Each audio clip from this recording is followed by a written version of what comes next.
So I wanted to start with, well, first of all, I've been seeing the posts about all your exciting ventures with this project that you're working on right now. Tell us a little bit more about it, and how did you get this started?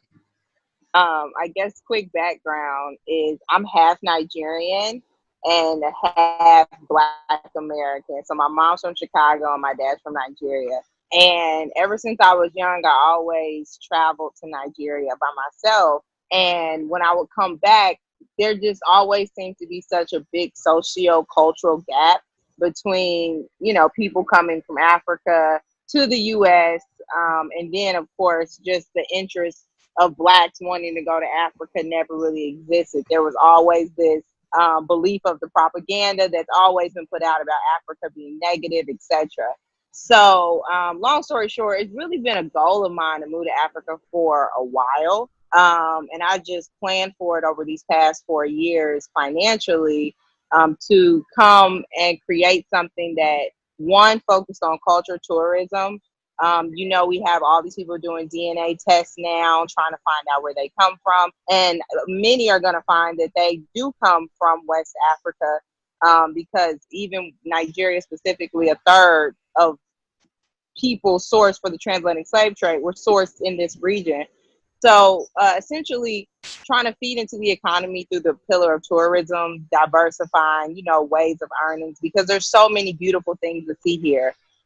So that was one thing, culture tourism, take people on a journey of where they come from that they don't know about, take them on village tours, have forums with kings to discuss what was the climate like during those transatlantic slave sourcing periods, and just all of the revolts that took place against it. Because I feel like as Black Americans, we've kind of always been taught that we got sold, you know.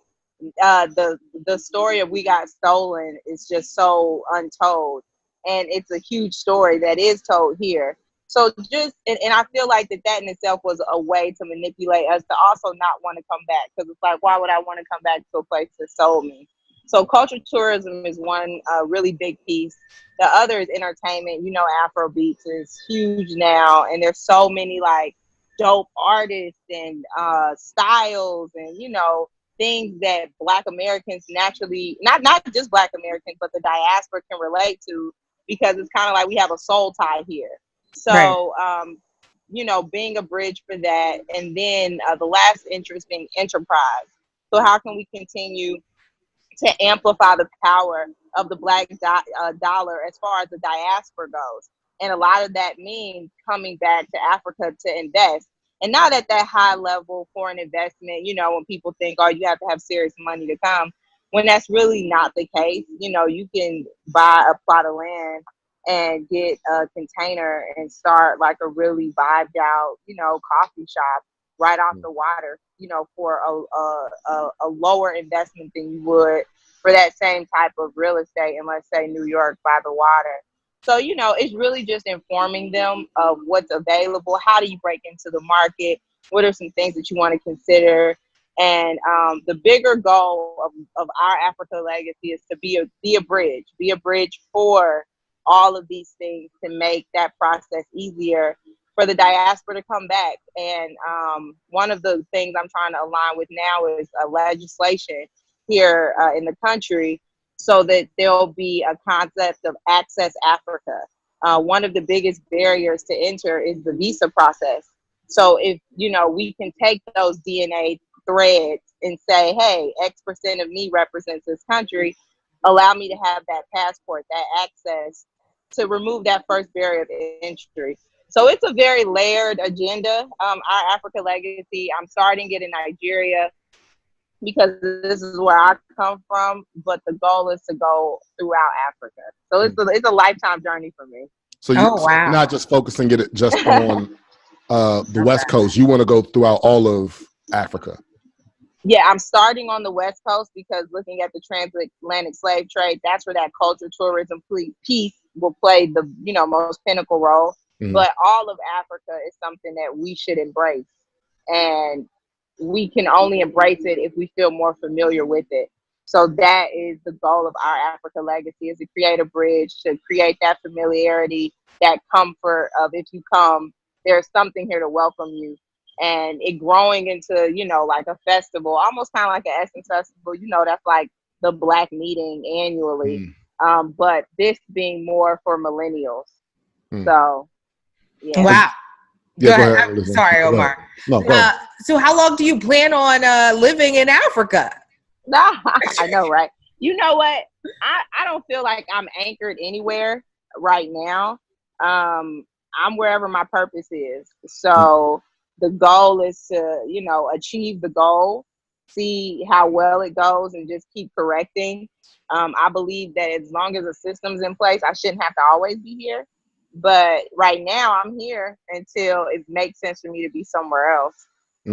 Tell us about the dates, Sadé. You have June 12th to 22nd. What's going down there? So June 12th through 22nd, it's a sort of a 2-part experience. The first experience will be 4 days here in Lagos. Lagos, Elisha Island, which is sort of an island very close to Lagos. We're going to do an overnight day party where we take mini yachts out. There'll be champagne, there'll be music, there'll be food. When we get to like these 3 exclusive mansions on the water. So that's going to be really dope. It's called Black Beach Getaway. We're going to be doing waterside tours on ATVs, you know, to really look at all the different water places that you can go in Lagos. There's going to be a business panel discussion where we're talking about practical ways to enter market, museums, art exhibits. It's really going to be dope. So that's going to be the 4-day experience in Lagos. And then the total 10-day experience will then extend to 2 different cities. One being the city where I'm from. And my grandfather, he's an Igwe. So like, that's like a tribal king. And, you know, we'll be able to have access to village experiences, to meet with other tribal kings. And then we'll end it in Calabar, which is essentially the port where those who were sourced for the transatlantic slave trade went through. So, you know, an experience to really see that culture tourism piece that I was talking about. And so what's the Fufu and Jerk discount? Because I know you're going to hold us down. Yeah. At least for the beach trip, right? I'm coming next year, Sadé. I wish I knew this year. I'm coming next year. So, like, if I put like $500 down now and then like give you like $25 increments through the year, I'm good, right? Right. Yeah, I'm sure we'll figure it out. People trying to finesse. And you know what? I really did my best to make the price so affordable, because everything's included, including visa on arrival, which is a huge pain point lifted. And no one has to go through it. But the international flight is really the only other cost that people have to consider. But once they get here, everything's taken care of. Oh, wow. That is pretty cool. And you know, it kind of reminds me of something that's happening in Ghana. I'm Ghanaian, by the way. I don't know if you knew that. Okay, I didn't. Aqua, but yeah, the home of the better jollof. Oh and it kind of reminds me of what's going down with Afrochella. It kind of reminds me of Afrochella. And yours is in the summertime, there in the winter. It kind of is like, because it's the 400 years, the coming back home kind of situation. Like to have that going on around the same time, that's big for the culture, right?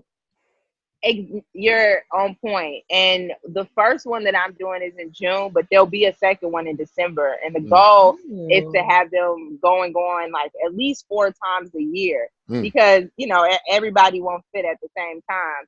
But what they're doing with Afrochella is amazing. I love it. I think that it's such a great add-on, even for what I'm doing with Legacy. And it just continues to change the story of seeing Africa differently. Because people have to know, like, it's been lit out here. Like, it's dope. I wish I could show you where I'm at right now. You're going to be like, dang, you know? So I'm sure, you know, like, you've been to Ghana, yeah? Facts. And I'm going back in June. Okay. Of course. Come on now. See, I might have to come through. I might have to come through. Hey, slide through. Hop on the train, the plane, whatever you got to do. Come through. I'm going to be in a cry. And even with that Access Africa, because, you know, Ghana has the right of abode. However, I don't know how well they've been, you know, installing it with people who are interested in taking on that citizenship there. Do you know anything about the right of abode? No, okay. I can't speak on that. What do you know about that? Can you speak on that, educate folks? Yeah, it's essentially African Americans having the ability to go to Ghana and claim citizenship and the conveniences of that citizenship in order to encourage us to come home. Right. So that is it's called the right of abode. A lot of blacks moved over in the 80s as a result of it, but recently it hasn't been installed and taken as seriously as it did prior. So I'm not sure where they go ahead. It's actually interesting that you say that, because he didn't tell me it's called the right of abode, but I was actually talking about with one of my boys like just last week, because I was telling him I was going back in June, how to get the visa and everything, and he was like, why don't you just apply for the citizenship? Because I was born in America. I was born here. My parents are both from my mom's from Kumasi, my dad's from Accra, and my dad goes back every year. My mom goes back when she can. And I think my dad has citizenship. My mom doesn't. So me and my mom, whenever we go back, we apply for visas. And he was telling me about this and telling me how this would be easier for me to go back and forth and the rights that come with it. And I should actually look into it this year. That's what he told me, actually. So actually, thank you for taking that step forward. You're welcome. It's called the right of abode. And by your in most African countries, as long as your father is a citizen, then you should be able to get that with or without the right of abode. That's more so for those who may not be able to trace their roots immediately back. But that's how I was able to get my Nigerian citizenship, was because my dad's Nigerian. Oh, wow. So, Sadé, how long have you been back? And tell us, what is the main difference between living here in the States and in Africa? Girl. Okay. So I moved here May 2018, and I only came to the States maybe 6 weeks in between then and now. So it's been about a year. It is, my adaptability quota has increased like crazy, because it's like lights can go out, water can shut down. I was about to ask you. You don't know what unfortunate event might happen that could interrupt what you're doing in that moment. So that's probably been the biggest issue. And I live somewhere with 24-hour light, but I use quotations because it means that they offer electricity, but sometimes there are glitches, sometimes a generator breaks, and it has nothing to do with, did you pay your bill? It got everything to do with, they didn't listen, right? Like, they didn't forecast this problem well enough. No, I get it.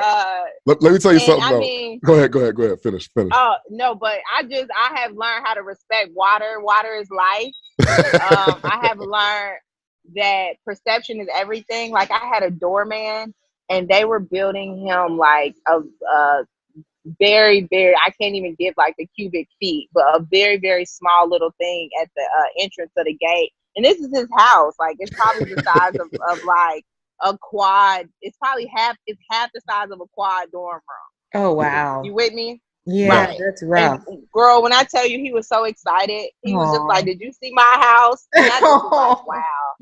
Perspective. Yeah. Is everything. So I've learned that perspective means everything, and life is already better if nothing even changed. So I'm a lot more grateful, and just I've grown a lot thicker skin, just because you have to always be prepared for anything. So. Now my bad, I didn't mean to cut you off, Anna-Lysa. Of course you did. But you did. Why you being so bitter? Anyway, so when you have people sign up for Legacy and they come through in June, what do you think some of the biggest shockers for people will be? I mean, outside of, like you just said, the electricity rollouts and the water rollouts, like when they hop off the plane, when they get off the plane in Lagos, like, what do you think their biggest challenges will be, and how do you plan on facing them? Well, I think that's a good question. And if I'm being honest, I would say that because the government doesn't offer public goods the way that we're used to them in the States, whomever comes definitely has to keep that in mind, because the government doesn't create what we're used to governments creating. The first issue is definitely going to be the airport. which is still under development. They're creating an entirely new one right now. Oh, wow. But it won't be done for years down the line. I don't even know what the finish date is. But the airport it's dilapidated, just to be honest. However, it's a short experience to something much better. So I think one of the good things that people are going to experience is just seeing how colorful the place is.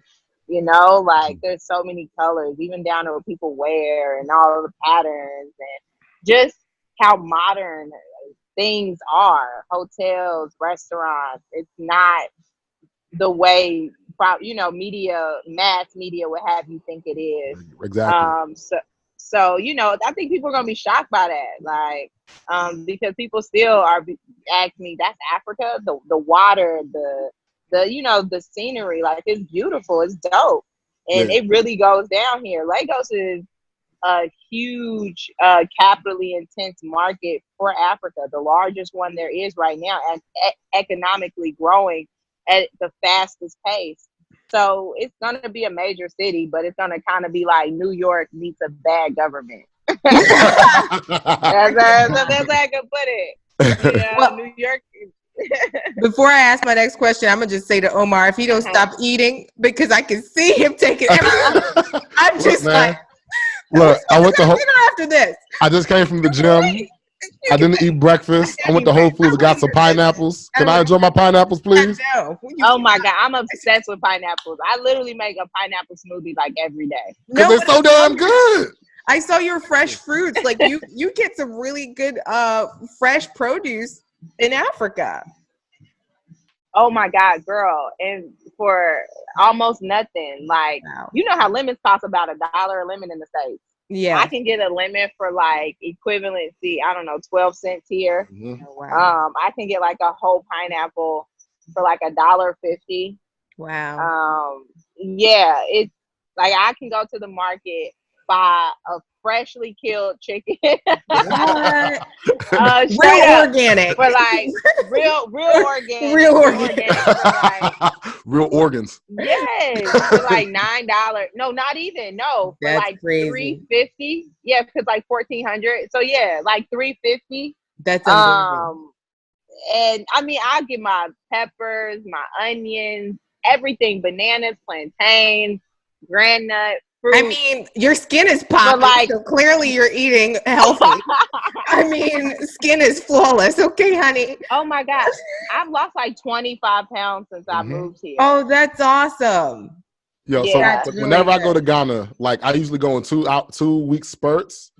Like weight just drops, yo. Like so much processed food, honey. No, exactly. But also, while we're talking about foods, though, you got people who are gonna come out there, like they can't be eating pepper like you be eating pepper, because that's gonna mess up their insides. You know that, right? I know. Like, promoting pepper. No, they hot. Well, I mean, if you like pepper, it can get hot, but they have restaurants. They have all types of food here: Lebanese, Indian, American. Like, there are so many different cuisines to choose from that no one will be deadlocked into only eating the native cuisine if that's not what they want. And they can always take the spice out. So that's awesome. They'll live. Don't worry. This is my last question. I don't know what Omar's last question is. His last question is always a little random. But in preparing to move to Africa, what is something that you wish you knew before you got there about maybe how things are set up, or something you could have done to prepare better? You know what, girl, there are so many things that can't be prepared for that you face when you get here. My biggest recommendation would be prepared for it to not be easy. And I know that might sound, and this is people moving here, right? Not those visiting. But I know it can sound harsh, but I'd be lying if I said, you can try to prepare as much as possible.